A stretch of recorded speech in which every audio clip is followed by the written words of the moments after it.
Face razor, growth बहुत hard हो जाएगी, हेयर भालू जैसे हो जाएंगे, ऐसा आपके मन में भी तो आया होगा।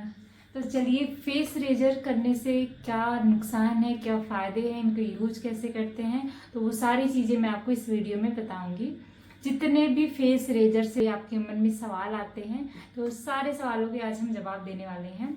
जब भी फेस रेजर की बात आती है तो सबसे पहला जो सवाल आता है वो यही होता है कि फेस रेजर करने से ग्रोथ हार्ड हो जाएगी। बट ऐसा कुछ भी नहीं है। अगर आपकी ग्रोथ हार्ड है, हार्ड ही रहेगी।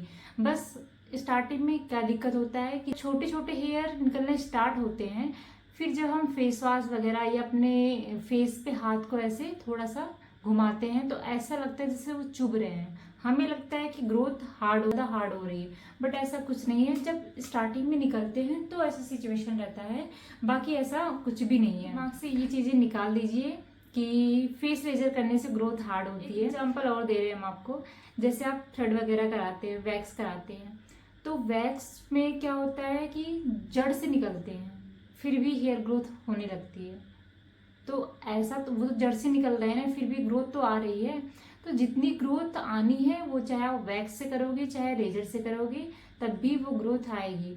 अब आपके मन में एक सवाल और आता होगा कि बॉडी की बात करें तो बॉडी पे रेजर चलाना हमको मना किया जाता है और फिर फेस पे हमको रेजर के लिए बोला जाता है। ऐसा आपके मन में भी सवाल आता होगा। तो देखिए, बॉडी की जो ग्रोथ रहती है वो हार्ड रहती है।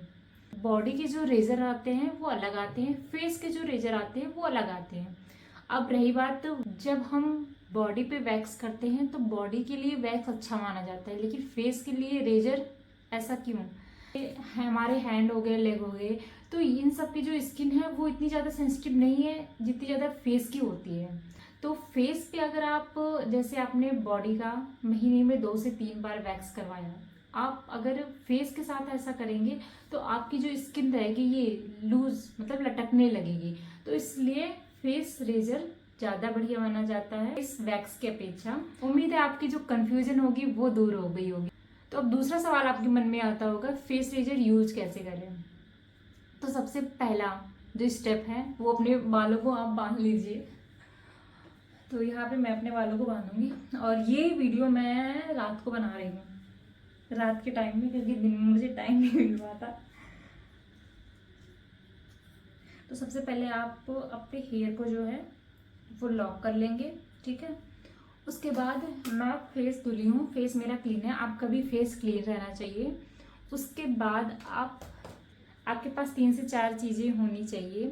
तो फर्स्ट है फेस रेजर, ठीक है। सेकंड है आपका एलोवेरा जेल और एक कॉटन और मॉइस्चराइजर। यहाँ मैं बायोटिक का मॉइस्चराइजर यूज कर रही हूँ। तो सबसे पहला जो है वो आपको करना है कि अपने फेस पे आपको अप्लाई करना है एलोवेरा जेल, ठीक है। आपको याद रखना है कि फेस रेजर आपको ड्राई फेस पे नहीं कर रहे हैं, ठीक है। एलोवेरा जेल लगाना है, उसके बाद ही आप फेस रेजर यूज कीजिएगा। अब जैसे मैंने जेल लगा लिया यहाँ पे, ठीक है। इसके बाद हम रेजर, ये मैं जिगजैग वाला रेजर यूज करती हूँ, ये मेरा फेवरेट है। मुझे 2-3 रेजर मैंने ट्राई किए बट ये मुझे बहुत ज़्यादा अच्छा लगा। मैं फोटो आपको स्क्रीन पे दे रही हूँ, आप इसका स्क्रीनशॉट लेके मंगा सकते हैं। फिर इसको क्या करना है, स्किन को टाइट रखना है, ठीक है। जैसे हमारे हेयर के डायरेक्शन इस तरह है, ऊपर से नीचे की तरफ, तो हमको क्या करना है, ऊपर से नीचे। वैक्स में क्या होता है, हम जिस डायरेक्शन में वैक्स लगाते हैं उसके अपोजिट हम निकालते हैं, लेकिन रेजर में ऐसा नहीं है। जिस साइड में हमारा हेयर है उसी साइड में हमको इस तरह से ध्यान रखेंगे कि रेजर को हमको सीधा एकदम स्ट्रेट नहीं चलाना है, उसको 45 डिग्री के आसपास हम रखेंगे, यानी थोड़ा सा तिरछा करके उसके बाद ही हम चलाएंगे, क्योंकि उससे कट लगने के चांस बहुत कम रहते हैं। मैं फेस रेजर का ही यूज करती हूँ, बहुत टाइम से यूज कर रही हूँ। तो ऐसा नहीं है कि ग्रोथ बहुत हार्ड हो गई है मेरी, जितनी थी उतनी ही है। तो जिसकी स्किन सेंसिटिव है और उसके फेस पे हेयर है तो वो, उसके लिए बेस्ट ऑप्शन है फेस रेजर करें, क्योंकि वैक्स वो करवा नहीं सकता, तो रेजर ही ज़्यादा बढ़िया है। मैं अपने सभी क्लाइंट को जो है फेस वैक्स कब सजेस्ट करती हूँ, मेकअप रहता है उनका, तो मैं फेस रेजर का ही यूज करती हूँ। इस तरह से आप अपने फेस को क्लीन कर लेंगे। ठीक है, उसके बाद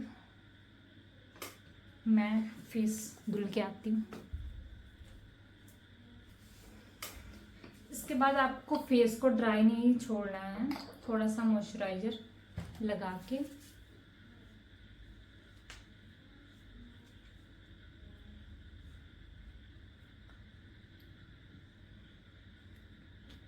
उम्मीद है आपको पता चल गया होगा फेस रेजर कैसे यूज करना। फेस रेजर कैसे यूज करना है, सबसे पहला जो स्टेप है फेस को क्लीन करेंगे। दूसरा स्टेप जो है फेस पे एलोवेरा जेल लगाएंगे। फेस ड्राई फेस पे नहीं करना है रेजर।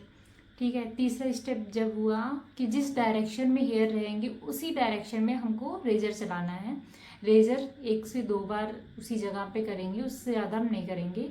फिर जो चौथा हो गया, रेजर करने के बाद हम मॉइस्चराइजर लगाना नहीं बोलेंगे। तो आपके फेस रेजर से जुड़े जो सवाल थे वो ख़त्म हुए। दूसरा ये हुआ कि फेस रेजर यूज कैसे करना है, वो मैंने आपको बताया। अब इसके फ़ायदे सुनिए। तो सबसे पहला जो फ़ायदा है वो है आपके फेस पे जो हेयर है वो निकलते हैं। दूसरा फ़ायदा क्या है कि डेड स्किन जो रहती है वो निकलती है।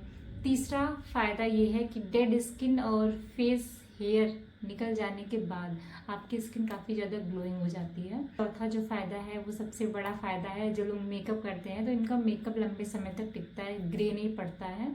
इतना फ़ायदा काफ़ी है। और फिर इसके नुकसान भी, जहाँ फ़ायदा वहाँ नुकसान भी है। इसके नुकसान सुने। सबसे पहला जो है, अगर आप रेजर का सही यूज़ नहीं कर पा रहे हो तो कहीं कट लगने का डर है, तो इसलिए हमेशा स्किन को टाइट रखो। अगर आप ड्राई फेस पे चला रहे हो कहीं ना कहीं वो थोड़ा सा इचिंग होगा आपको, तो दिक्कत आ सकती है फेस में। और तीसरा जो नुकसान है वो ये है कि अगर आप एक ही जगह पे कई बार आप रेजर चला रहे हैं तो आपकी स्किन पे रेडनेस आ सकती है। तो ये इसके नुकसान हो गए, फ़ायदा नुकसान ये हो गया। तो मुझे लगता है कि रेजर से लेके जितने भी सवाल थे वो मैंने आपको बता दिया। अगर फिर भी कोई सवाल आपके मन में रह गया तो कमेंट बॉक्स में उसको लिख दीजिए। और ऐसे ही टिप के लिए मुझे फॉलो कीजिए। Tata bye bye, Radhe Radhe.